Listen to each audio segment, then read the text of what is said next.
All right, so part two of our series on Prop 19 and how it's going to affect homeowners, future, and of course the present homeowners.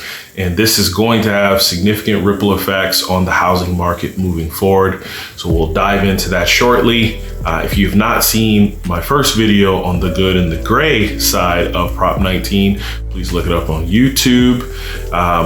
And follow me on social media, likes, comments, shares, it's all welcomed. So let's dive in here.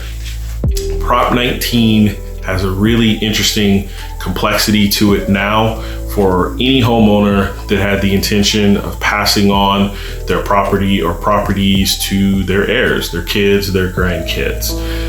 Moving forward, you need to understand what can potentially happen from a tax standpoint and prepare yourself, put some strategy and thought into this so that your kids don't get murdered by the taxes when you pass on.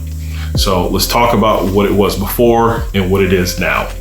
So prior to February 16th, 2021, which is coming up, a parent could pass on their property and they would have about $1 million per parent that they could also pass along to the kid for additional residences that would be safe from reassessment, essentially is the best way to put it. You could live in the property, you could rent it out, you could do whatever you want with it up to about $1 million or so, plus the property or properties. Now, as of February 16th, this changes for good, or at least for now.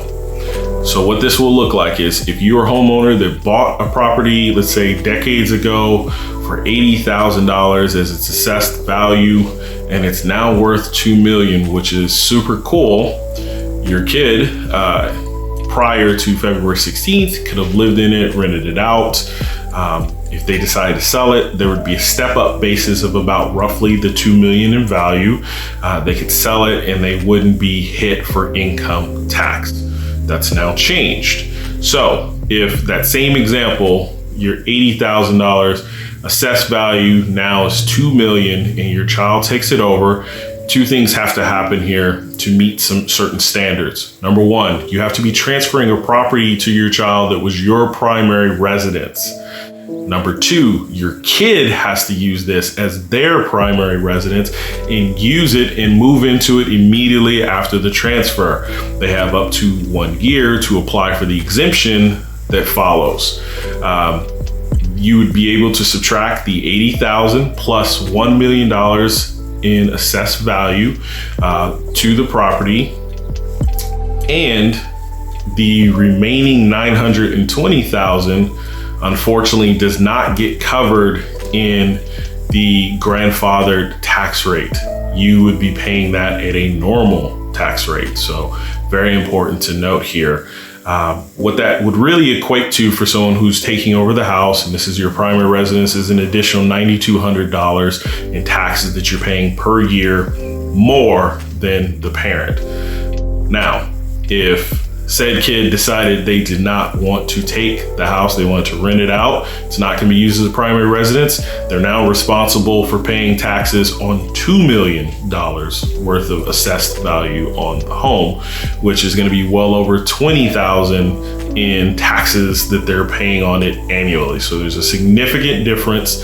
This means a lot to the pocketbooks of your kids and your inheritors. So it's very important that you talk with your CPAs, you talk to your attorneys, you figure out how to structure these things in terms of trusts and corporations. And this also applies to businesses, rental homes, other properties that you've been using for passive income that you're thinking about passing on to your kids. Because there's such huge tax implications now, you really want to make sure you strategize this well and you prepare your kids so that they know what they're getting themselves into.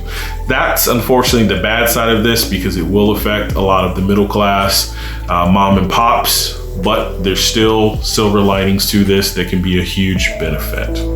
So that's it. If you like this content, make sure to share it and tell me what you think, and we'll talk again soon.